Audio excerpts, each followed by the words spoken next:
মধ্যপ্রাচ্যের আকাশে এখন শুধু যুদ্ধ নয়, চলছে শক্তির নতুন হিসাব নিকাশ, নতুন মেরুকরণ। ক্ষেপণাস্ত্রের আগুন, ড্রোনের গর্জন আর একের পর এক প্রতিরোধ। এই সংঘাত যেন ধীরে ধীরে বদলে দিচ্ছে পুরো অঞ্চলের কৌশলগত বাস্তবতা।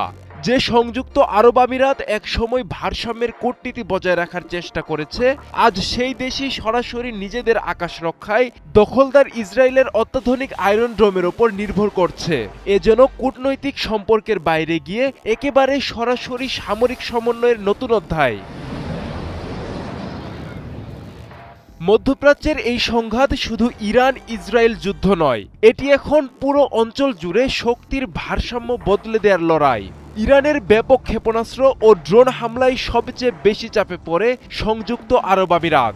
শত শত ক্ষেপণাস্ত্র আর হাজারো ড্রোনের মুখে তাদের আকাশ প্রতিরক্ষা ব্যবস্থা কার্যত চ্যালেঞ্জের মুখে পড়ে। এই পরিস্থিতিতেই সামনে আসে এক ঐতিহাসিক সিদ্ধান্ত। ইসরায়েল প্রথমবারের মতো তাদের আয়রন ডোম সিস্টেম সরাসরি আমিরাতে মোতায়েন করে। শুধু প্রযুক্তি নয়, ইসরায়েলি সেনারাও সরাসরি অংশ নেয় প্রতিরক্ষা কার্যক্রমে। মূলত স্বল্প পাল্লার রকেট, ক্ষেপণাস্ত্র ও ড্রোন ধ্বংসে ব্যবহৃত হয় আয়রন ডোম। এটি যুক্ত হয় আমিরাতের বিদ্যমান প্যাট্রিয়ট ও থার্ড সিস্টেমের সঙ্গে, গড়ে ওঠে একটি মাল্টি লেয়ার প্রতিরক্ষা বলয়। বিশ্লেষকরা বলছেন এই ঘটনা মধ্যপ্রাচ্যের রাজনীতিতে একটি টার্নিং পয়েন্ট।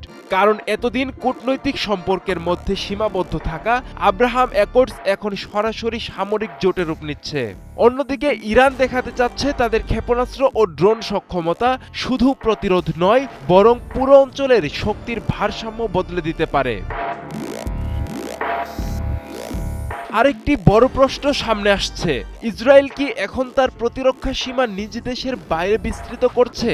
যদি তাই হয়, তাহলে ভবিষ্যতে যে কোনো উপসাগরীয় হামলা সরাসরি বহুজাতিক সংঘাতে রূপ নিতে পারে। তেহরানের দৃষ্টিতে এই যুদ্ধ শুধুই প্রতিশোধ নয়, পুরো বিশ্বের জন্য একটি বার্তা যে চাপ, নিষেধাজ্ঞা আর সামরিক হুমকি দিয়ে ইরানকে থামানো যাবে না।